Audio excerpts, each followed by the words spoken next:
Hey, hey, hey, Lions of Liberty fans, this is Felony Friday, host John Odermatt. Before we jump into today's show, I got an awesome show lined up for you today. You're going to love it. But before we do that, I want to talk to you about a free market alternative to your standard government-run, government-manipulated, government-regulated medical insurance.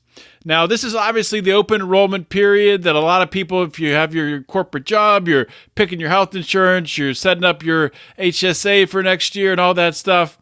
Well, there's an alternative to that. And it's great for, if you have a regular corporate job, if you're an entrepreneur, maybe you're a contract worker, something like that. It's a flexible option. It's called Health Excellence Plus. And Mark Claire of Lions of Liberty, the host of our Monday show, recently interviewed the co-founder of Health Excellence Plus. His name's Jeff Cantor. And in this interview, Jeff goes into detail and spells out exactly what it is, how it works. It's an awesome description of this free market alternative to this government healthcare. So you can check that out at lionsofliberty.com/health.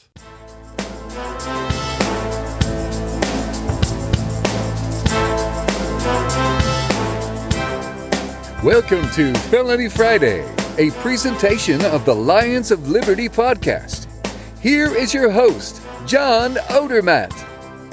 Felons, friends, and freedom lovers, welcome back to another edition of Felony Friday, a weekly show right here on the Lions of Liberty podcast. This is the only, well, not the only, but it is the longest lasting, the original Liberty Variety podcast feed, where we have 3 shows every single week, every Monday.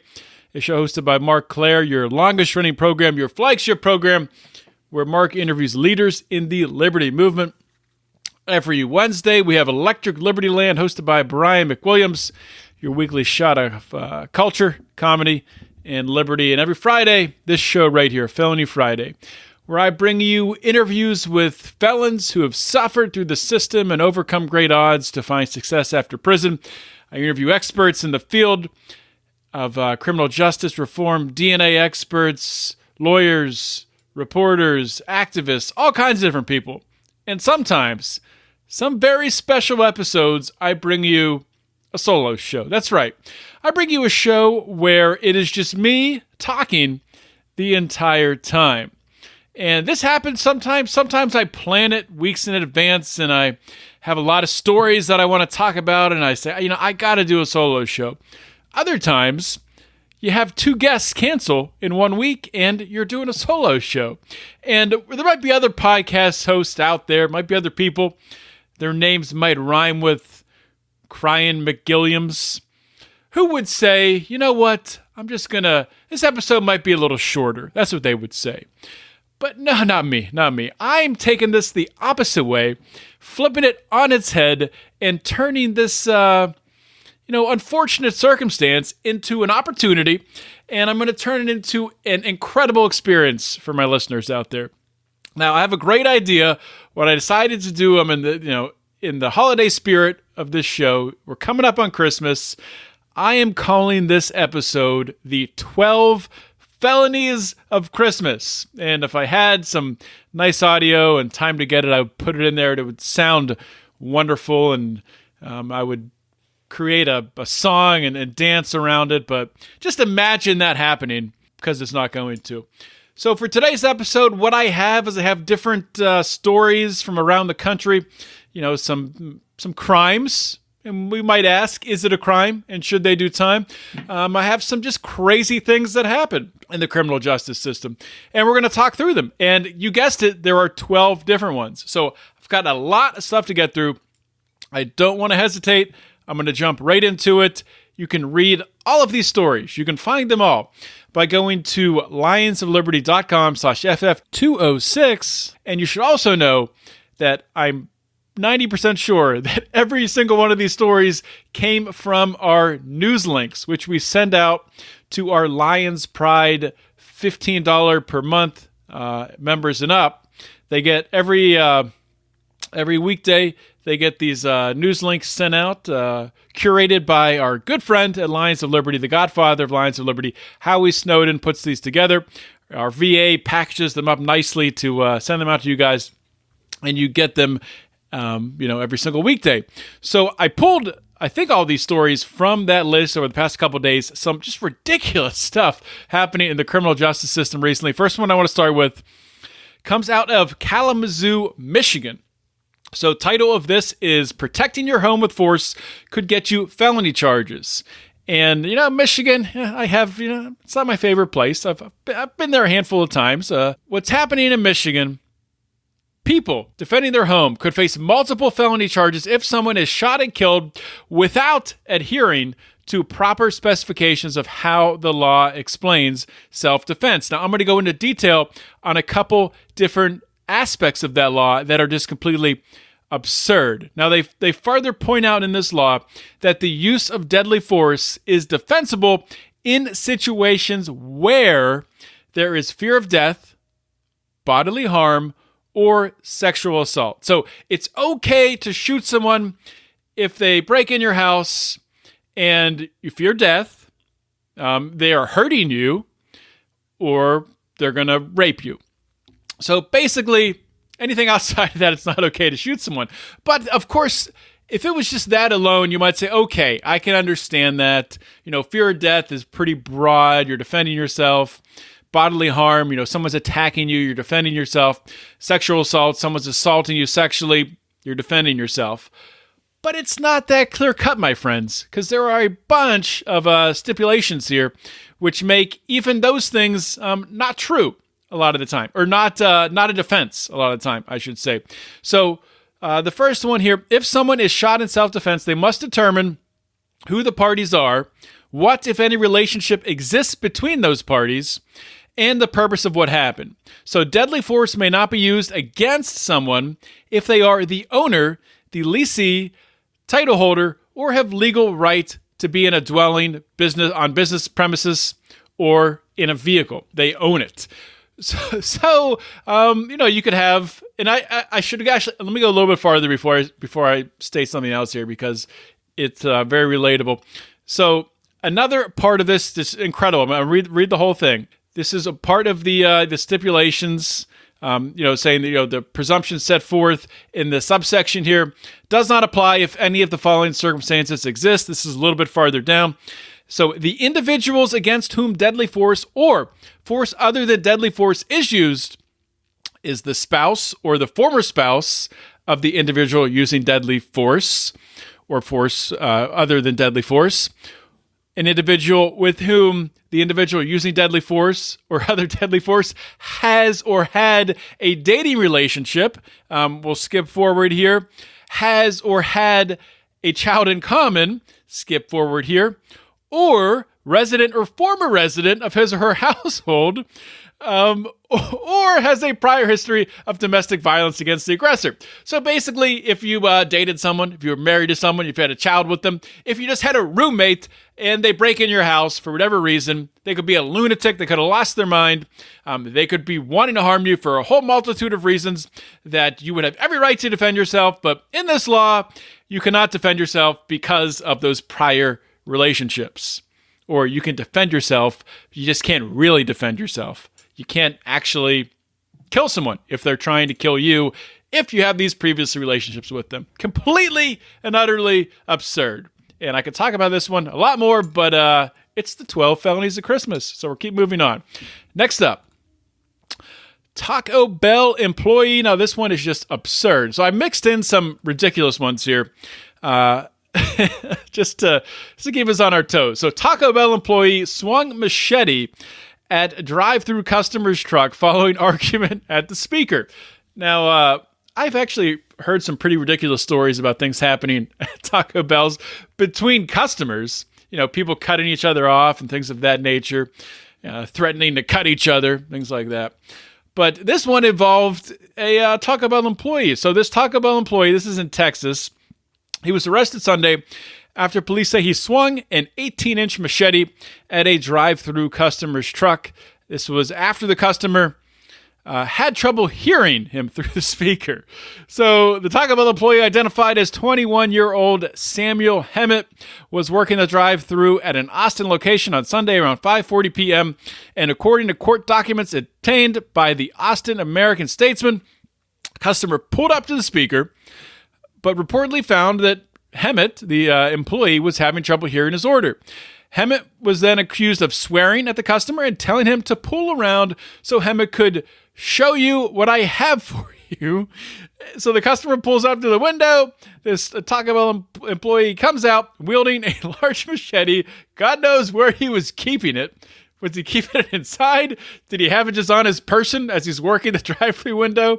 Was this the first person he's done it to? Has he done it multiple times before? And he comes out and he starts swinging it around at the customer's truck, striking the driver's side mirror. So he's swinging it at the person in the car, hitting the mirror, hitting the vehicle. And then the employee, Hemmett, was next seen on surveillance, hiding the machete in a dumpster. So maybe that's where he keeps his machete. Hemmett he was arrested and he is charged with aggravated assault with a deadly weapon. The Statesman reported he was being held on $15,000 bond as of Monday. So just a word to the wise out there. You know, I'm not the first one to notice, but fast food service has gone downhill. And you know what? I think it's the millennials. I'm just going to say it. Actually, it's probably not the millennials. It's probably Generation Z. Actually, you know what? It probably is the millennials who are working these fast food jobs. And, they have all this college debt. They can't get a better job, so they're frustrated and they don't want to do the job. So they're providing terrible service. And it leads to situations like this where they're at their wit's end and somebody says the wrong thing coming through the drive-thru. They say they can't hear you, and that's it. You just whip your machete out and you take business into your own hands. Next story, 12 days of Christmas, 12 felonies of Christmas.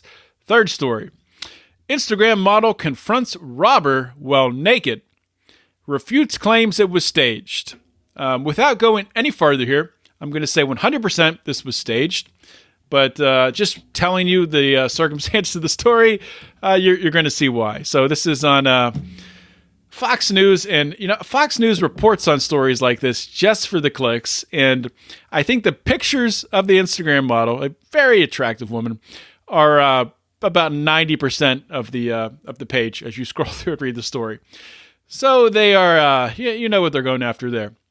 So this Instagram model's name, Danny Banks. She has 2.5 million followers. That's a lot of people. So she's probably making decent money. Makes you wonder, why would she stage something like this? Maybe she didn't. Maybe I'm wrong. So according to the model, when she was awoken, her dogs were barking. She woke up. And of course, when your dogs are barking and you hear someone outside in your apartment, first thing you do is you run out butt naked. You don't put pants on. So that's what she did. She runs out and she comes face to face with this intruder. And allegedly, this is it's on camera. She had dog cameras that were filming this. So they were pointing down at the ground so you couldn't see anyone's face. So you can't see the intruder's face. But allegedly, he sees her there. He's startled. Obviously, she's butt naked. And allegedly says, open up your safe. He knew there was a safe. So maybe she was taking pictures with her safe on Instagram. Probably not very bright. She opens the safe. It's empty. He throws her down on the bed, runs out of the apartment, and she reports this attempted robbery, breaking and entering. And she's gotten a lot of pushback for this. A lot of people are saying it was staged. And it would make sense to stage this. It's a great way to get attention. So that's why I think it's staged. You can be the judge yourself. You can read the article. Check the show notes page, lionsofliberty.com/FF207. Next story. Number 4. I talked about this a little bit this past week, I believe, on my own personal Facebook page, and I think in the Lions of Liberty forum. Just got a sip of a drink there. And you can access the Lions of Liberty forum by joining on Facebook, just going to the search bar at the top, punching Lions of Liberty forum in that search bar. And when the forum comes up, click join. If you look like a real person and not a psychopath, if you can answer a simple question, then you will get in. and you can talk about stories like this one. Owner of a CBD store in Iowa was arrested and is facing 3 felony charges for selling hemp oil. This is in Des Moines, and or actually, I guess outside of Des Moines. The woman was from Des Moines. She's been charged with 3 felonies for allegedly possessing and selling CBD oil. Lacey Navin was charged with the crimes. This was last Wednesday. Despite having operated her store since way back in, I think, January of 2019, I believe. I think that's what it said. Don't have it in front of me. January. No problems up until then. But what's happened is Iowa has decided that they want to give jurisdiction on prosecuting CBD to the local counties. So what you have are these psychopaths in local counties who have nothing else to do other than shake down people who are literally selling plant oil that has 0 psychoactive properties. Not that it should matter, but just stating she's selling CBD oil, isolate oil, or not isolate. She's also selling the full spectrum that has the less than 0.3% THC. Not going to get you high. This is all just for people who are taking it to help with sleeping, help with anxiety, stuff like that. CBD oil is great. Helps with a lot of different things. Anyway, so what's happened here is she gets arrested. She's facing these felonies.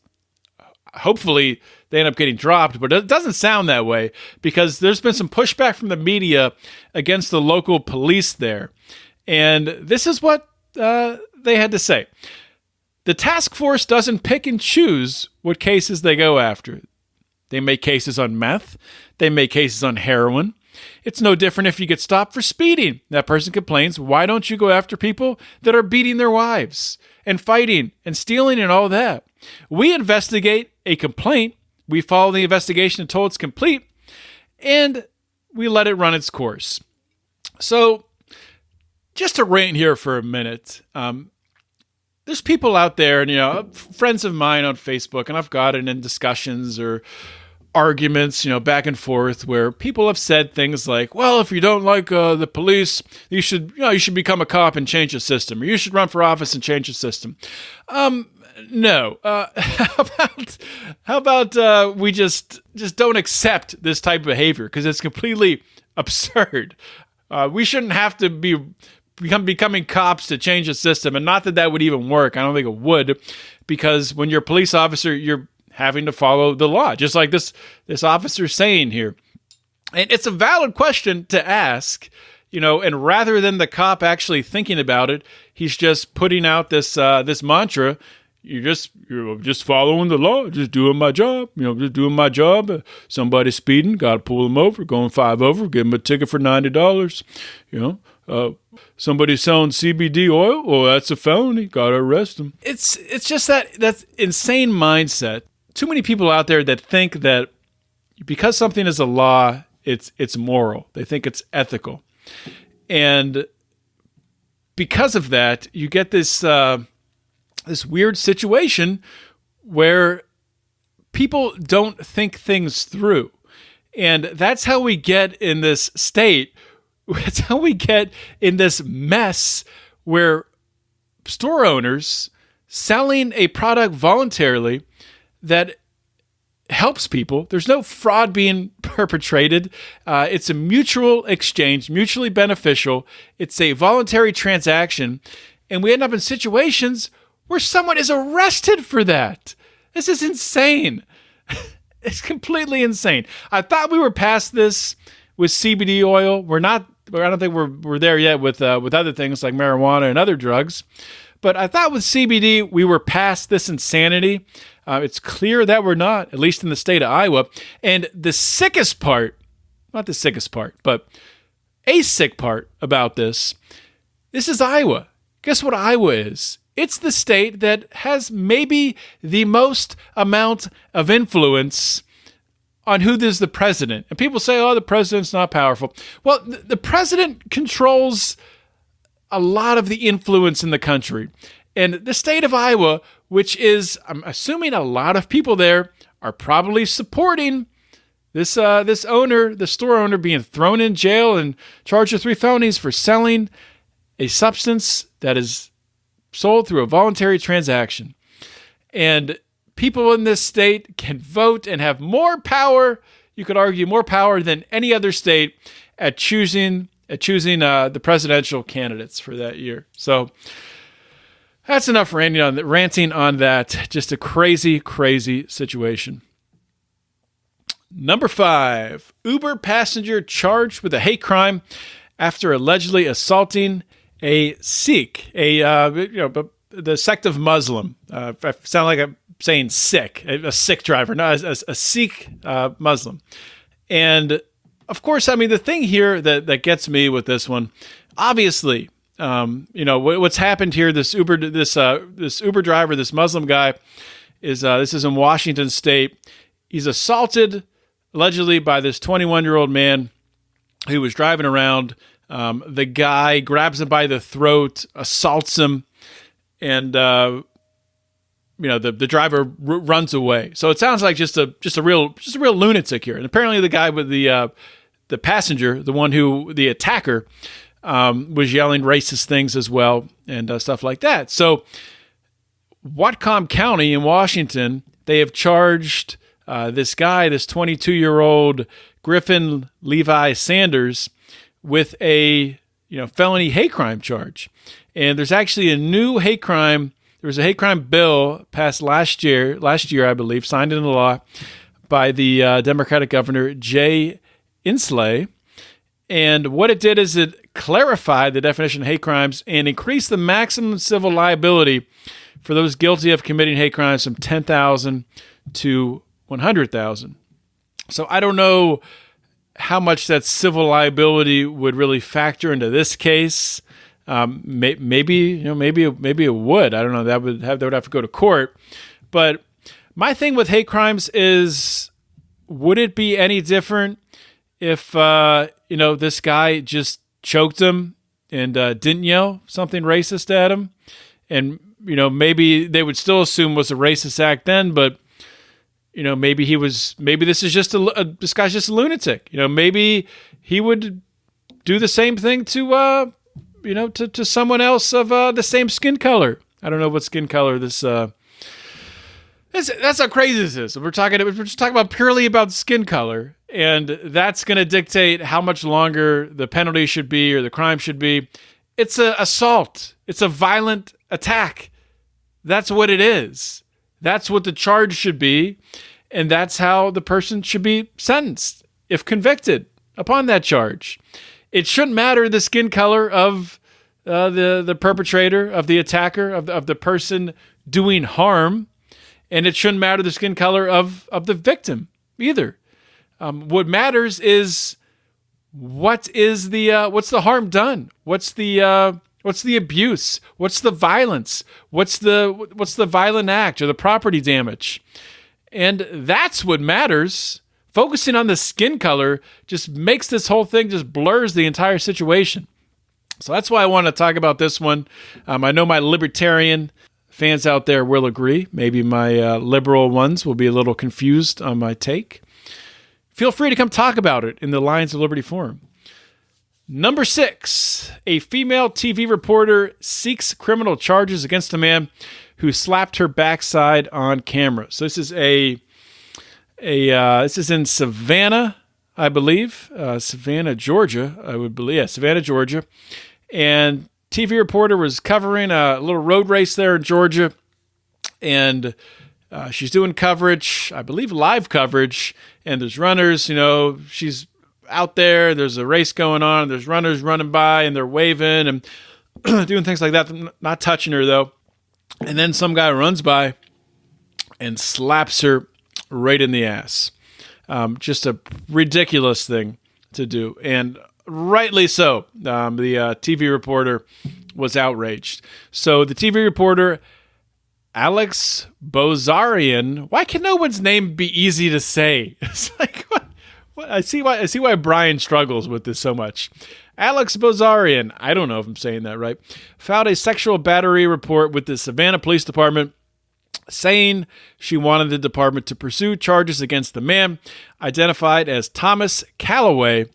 And the department told NBC News on Wednesday that a detective had been assigned and the matter is under investigation. So this should be a very easy investigation with the entire thing being on videotape.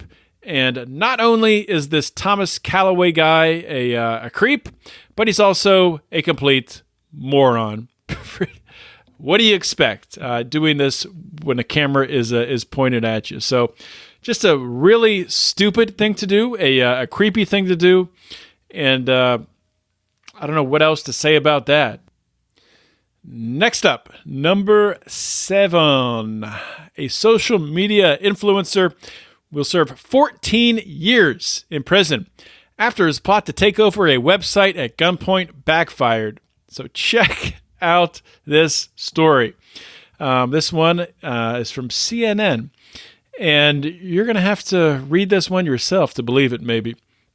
So the social media influencer Rossi Loretio Adams II, 27 years old, of Cedar Rapids, Iowa, back in the news again, 2 times on one Felony Friday. So this guy received a sentence, and this was after he was found guilty on 1 count of conspiracy to interfere with commerce by force, threats, and violence. And this is according to a statement from the U.S. Attorney's Office for the Northern District of Iowa. So the backstory here, Adams, also known as Polo, founded a social media company called State Snaps in 2015.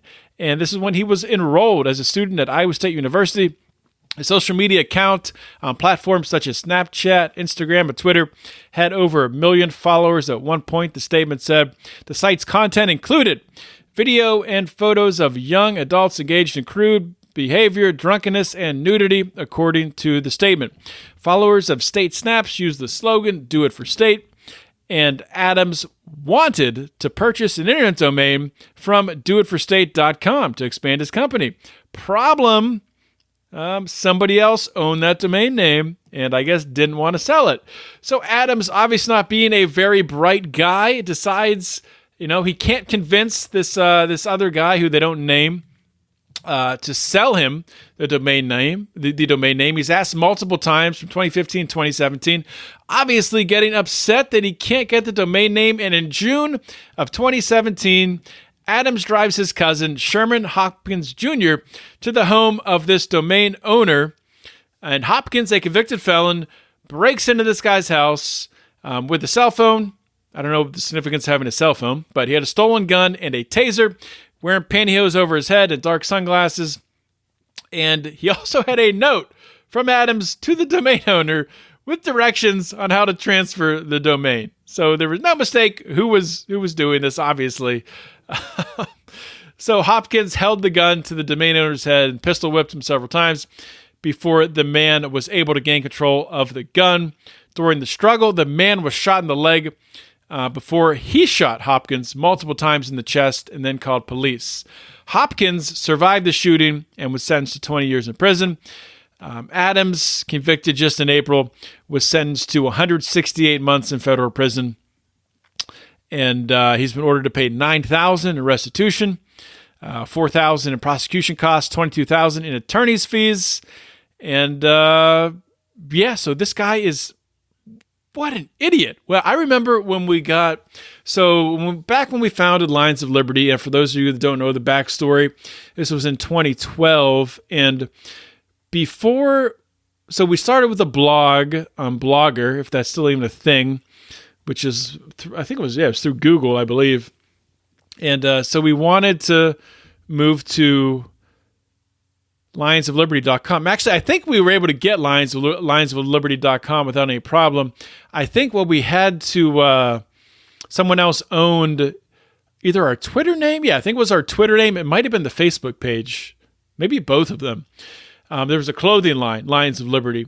And, instead of finding out where the owner lived and go to their house and trying to use force, we just asked them if we could have it. And they said, okay. So we got lucky, I guess. We didn't have to do anything crazy like this. But this does actually... So I collect domain names. Some of them really do increase in value over time if you find good ones. Biggest mistake I ever made back in 2000... how many times has Hillary Clinton run for president? So she ran in 2016. She ran in 2008. So this would have been back in 2006. I remember being on GoDaddy and was ready to buy anybodybutHillary.com, and I just didn't do it. And last time I checked, it's like $30,000, $40,000 to get it. So big mistake on my part there. But also with myself owning so many domain names, I will have to make sure my address is not listed on any of them because I don't want lunatics showing up at my house. Hopefully I have privacy on all of them because I don't think I do. I will be paying the $5 per year to do that. Okay, next story. What are we on? Where are my notes? Number 8. California City considers ban on feeding homeless on public streets, sidewalks, parking lots. So this California city is Lancaster. If it was in Pennsylvania, the city in Pennsylvania by the same name, it'd be Lancaster. That's how you say it. Lancaster, Pennsylvania. But this is in California, so it's probably Lancaster. And so they have a measure they're trying to pass that would limit the places where you can feed the homeless. If passed, handing out food would be banned on public streets, sidewalks, parking lots, and other city-owned property. Supporters say the measure will cut down on trash, public nuisance, but critics have claimed that it'll make it harder to feed the homeless and could put some lives in jeopardy. That kind of makes sense. So this is the mayor, very passionate about this measure, passing it, saying a lot of people would come to eat. The people feeding them would leave, and the mess would be left behind. We're talking about people defecating in entryways of businesses. It became a public health problem. So that does sound like a public health problem, but stopping to feed the people that already don't have homes doesn't sound like you're solving the problem. That sounds like you're making it worse.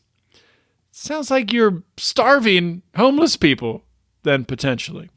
I don't know what the right move is here. I would have to know more about the situation. I know Brian's talked a lot about, maybe not a lot, I think I've heard him talk a couple times on Electric Liberty Land about really one of the roots of the homelessness is there's just no affordable housing because it's not affordable for builders to build affordable housing because of all the zoning and regulations and different things that come with building. So, of course, the people are putting all this money into building apartment complexes and different things like that. In order to recover the money, they have to charge a certain amount that's going to be higher than it is than a lot of these people that end up being homeless can afford. So part of the root of the problem would be to, get rid of some regulations, make it cheaper to build so people actually have a profit and it's profitable to build low-income housing. Now, Elizabeth Warren would say we just need the government to build more houses, but that's been proven over time to never work with Section 8 housing and has been a complete disaster. So we should probably never, ever do that again. But feed the homeless. Can we please feed the homeless? And so they're saying we can't do it on public property. I got a solution for that. Let's sell all the public property. Let's auction it off and let people do with it whatever the hell they want to. All right, next story. Number 9. Manhunt underway for Texas cop killer after officer was struck at a traffic stop. So very, very sad story here. When anyone dies, it's sad. What happened, I don't think they've caught this guy yet. 21-year-old Tavoris Henderson. He'd already been pulled over, so that's how they have his ID. They know who he is. I think he was already partially handcuffed, and he was able to get away. So they found that he had a warrant for a domestic violence charge on him. So when they saw that, he was pulled over for a traffic stop for something probably stupid like having a headlight out or something like that. And when they pulled the his records, they found the domestic violence charge, and that's when he sped away and he runs over Nassau Bay Sergeant Kayla Sullivan, and this is outside of this is in Houston, and it ends up killing her. So what I wanted to point out here, whenever anyone dies, it's a tragedy, and civilians die all the time, get hit by cars all the time, in accidents or in criminal circumstances, things like that.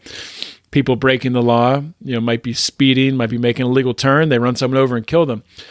They don't have manhunts for those perpetrators, for those criminals when a civilian is killed. But when a cop is killed, it's immediately a manhunt. It's the most important thing.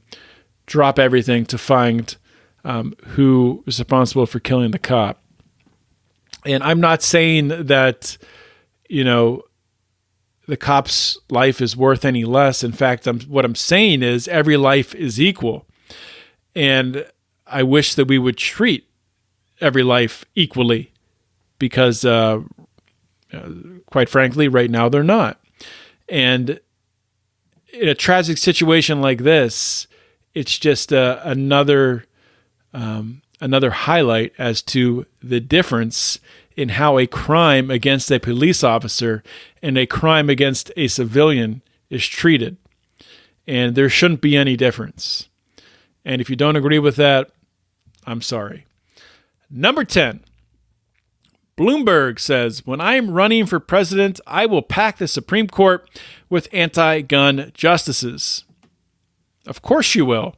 Is anybody surprised that he said that? Chances of Bloomberg winning the Democratic nomination.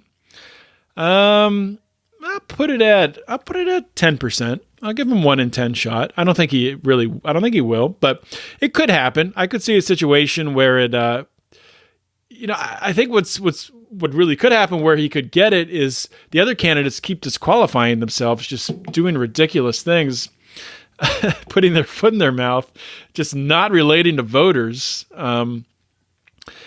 You have Elizabeth Warren, her campaign is failing. Kamala Harris dropped out. Bernie's losing steam. And, I think the voters are realizing that, do we really want this old white guy that's screaming about socialism and supporting communists? Do we want this guy to be, out leading the charge of the Democrat Party?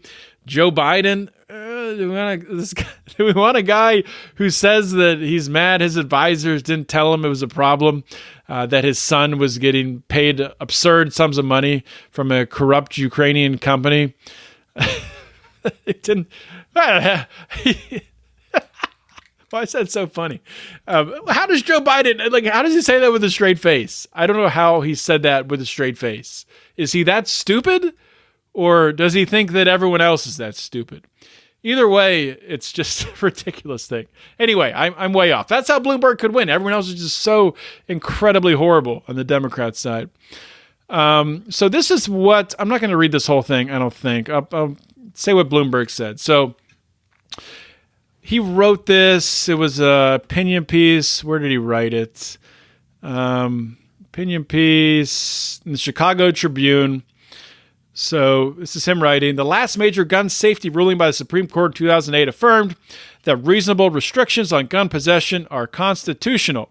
But the NRA has not given up its absolutionist vision of the Second Amendment, which is inconsistent with American history, oblivious to public safety, and out of step with the American people. The NRA opposes much-needed fixes to the gun sale background check system, which are supported by 90% of Americans, as well as restrictions on gun possessions for domestic abusers and stalkers. So this is where do they pull these statistics from? Where's he getting 90% of Americans? This is where you get will do like a poll. They'll do like a phone poll where they're calling people with landlines, and they'll say, so do you support common sense gun control? Do you support enhanced background checks? And what boomer who picks up their landline phone isn't going to say, "Oh yeah, I support background checks. I support enhanced background checks. I support closing the gun show loophole. I support that." I guess that's where you get your 90% from. I honestly don't think 90% of people want any more infringements on the Second Amendment. It might be 50% really might want to, come down hard with gun control measures, but I don't think it's much higher than that. I think the country's pretty evenly split on this topic. Now, it doesn't help when you have Republicans like Donald Trump and, people who fall in line with him, are doing things, coming at, with red flag laws, things like that. Bump stocks, outlawing bump stocks is ridiculous. I got in a discussion the other day with someone about, this was actually a couple months ago, about bump stocks. And they thought that bump stocks were just a way, like they didn't know the origin of bump stocks is actually for someone who's disabled in order to fire a weapon. It's actually for a disabled person. Now, people will use it, obviously, in order to speed the, how rapidly you can fire a gun, or how rapidly you can pull the trigger, I should say. But there's ways around that. You can use your belt loop to get around that. But the bump stock itself is a tool for somebody who has a disability, is unable to hold that weapon, hold that trigger, and they're still able to fire it. So really, if Republicans and libertarians and any smarts, they would defend bump stocks that way, with defending the rights of disabled Americans, equality under the law. But nobody's that smart or cares that much, and they just say, bump stocks, I'm not going to fight that battle. I'm not fighting the bump stock battle. And that's how we end up where we are, with Michael Bloomberg, who would strip the Second Amendment of any teeth as I would say, 10% chance of going up against Donald Trump. And I don't think he would beat Trump, but who knows? He's got a lot of money to throw around. All right, number 11. Only two more. Oh, my God. Woman who's conscious during surgery after anesthesia mishap has nightmares, and she says they have been horrendous. So this is in England. Surprise, universal health care. A British woman claims she wakes up with horrendous nightmares multiple times a week and suffers post-traumatic stress disorder after undergoing a surgical procedure while conscious. She's seeking legal action from the hospital, which has reportedly admitted the liability for the mishap that occurred after she was given the wrong anesthetic. So this woman was getting a procedure, something having to do with, they were cutting into her belly button. They were doing a gynecological surgery, and this was at Yeovil Hospital in Bath, England. And she claimed she was screaming, but nobody could hear her because her head was behind a curtain and her mouth was covered by an oxygen mask. Well, that doesn't surprise me, knowing how C-sections happen, and not saying this was not a C-section, but the same general area being cut open. In a C-section, generally the woman is not completely knocked out, I don't think, at least from what I know about C-sections. So I guess this woman thought she was going to be knocked out, but she wasn't. And probably, what do you expect? I mean, what do you expect when you live in a country with universal health care, where you're sharing a room likely with 6 to 8 other people? And do you expect to get the best care? Do you expect to get the best people who are working there to have the care and the pride to do their job in a way where you're going to have the best possible experience? Because if you don't have the best possible experience, then you will badmouth this hospital or possibly file a claim, and then people will stop going to the hospital and everyone will lose their jobs. Nobody will make any money, and the other hospitals will take all the business away. Wait, no, that can't happen, because there's universal health care and it doesn't matter. The service doesn't matter. It doesn't matter. Whatever happens, happens. They have a mishap. Maybe they'll file a claim. Maybe they'll shovel a little money this woman's way, and it doesn't matter. Nobody cares about service. It's not about service. It's about universal. Everyone gets the same service. Everyone gets the same. Just take that standard down as low as possible, and then keep that service the same. So you get what you pay for, England. You get what you pay for. Number 12, a Buffalo billionaire felon wired and hired. So this is just a funny one to end on here.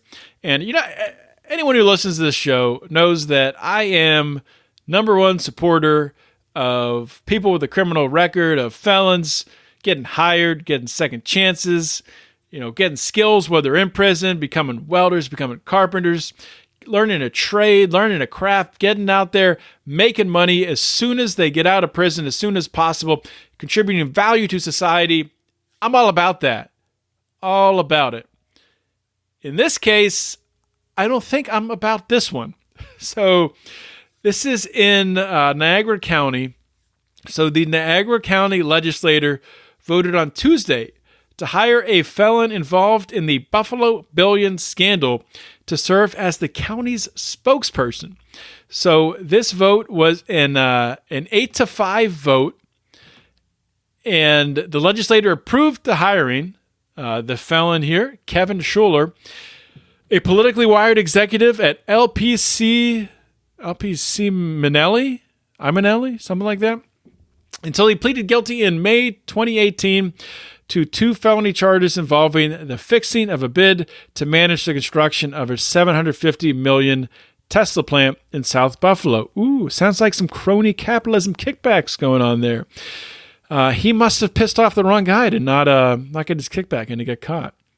So Schuler will serve as the county's public information officer, earns $79,000 a year, which is an increase of $10,000 from the job's 2019 salary.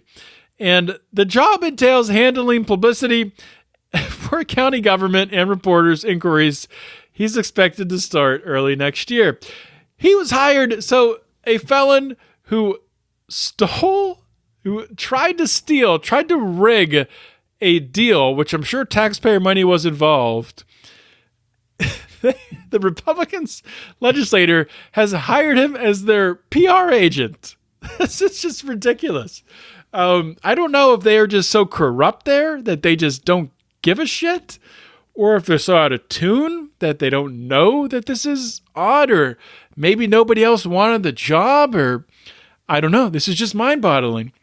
Mind-boggling, that's right. Not boggling, bottling. And like I said, I'm totally in favor of felons getting work, getting out there, of companies hiring felons to do what, if they're willing to work. And, I'm not going to say that a felon can come out and, work in a high level job making six figures right out of prison. That's going to be hard to do. Unless you come out with some, highly skilled, and still, you're probably not going to get back in the workforce at the that high level that maybe you were at when you went in. You're going to have to pay your dues for a little while, but I'm 100% in favor of hiring felons. But I just don't understand why Republicans would hire a guy who is so. It's not that this would be like, let's say you have a company where you're selling something, and there's a guy that committed blatant fraud and stole a bunch of money from people in like a telemarketing scheme or something. And say, as soon as he gets out of prison, you hire him to manage your telemarketing department. That's almost the same as this. It's absurd. But anyway, what do you expect with politics? That's what you get. You get the absurd. And hopefully this episode of Felony Friday was absurd. Hopefully you enjoyed it. Hopefully you will go and read these stories yourself. You'll share this episode with a friend. Tell them to check out Lions of Liberty, to subscribe. You can go to Spotify, Apple Podcasts, Stitcher, Overcast, wherever you get your podcast, and subscribe. You get all 3 of our shows every single week. We never, ever miss a Monday, Wednesday, or Friday. You'll get your podcast on Christmas. You get your podcast on New Year's. You get it every single Monday, Wednesday, Friday. We don't take any time off. I don't know if there's any other podcasts out there like that. There probably are, but I don't know of them. Every podcast I know, especially in the Liberty Movement, takes time off at the holidays. Not that there's anything wrong with that. We just care more. I think that's what it is. We just care about you more than we care about ourselves, which probably is a problem. But we'll worry about that. You worry about subscribing, sharing this show, joining the Lions of Liberty Pride, going to patreon.com/LLP Lions of Liberty, joining at one of our pride levels. And we have a special going on right now where, so I talked about at the top of the show, we have our Taxation is Death mug. We've had that for a while, but we have a holiday version of it. A Merry Taxation is Death mug has that on the one side, a present to the state, Merry Taxation is Death.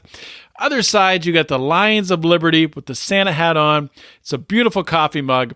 We also have our beanie, our winter hat that has the Lions of Liberty logo with the Santa hat on it. Awesome beanie. So for new members, new Pride members, if you join for $10, you're going to get the coffee mug for free in addition to everything else you get. If you join for $15, you're going to get the mug and the hat in addition to everything else you get at the $15 level. Check it all out at patreon.com/Lions of Liberty. Also, if you just want to join for $5, join for $5. You'll get in a raffle. You got one raffle ticket entered. In this raffle, the winner, we're going to pull a winner, and they're going to get the mug. They're going to get a hoodie. They're going to get a hat. They're going to get a huge bag of our Morning Roar delicious, delicious coffee. And also from there, so if you're at $10 a month and you're going to get 2 tickets, $15 3 tickets, $25 5 tickets. If you want to go crazy, join at $50. You get 10 tickets. Join at the $100 Pride level, and you get 20 tickets for that raffle. So check that out, patreon.com/Lions of Liberty. And I am spent. I hope you guys enjoyed today's show. This is John Odermatt signing off. Always remember to keep your head up and the fires of liberty burning.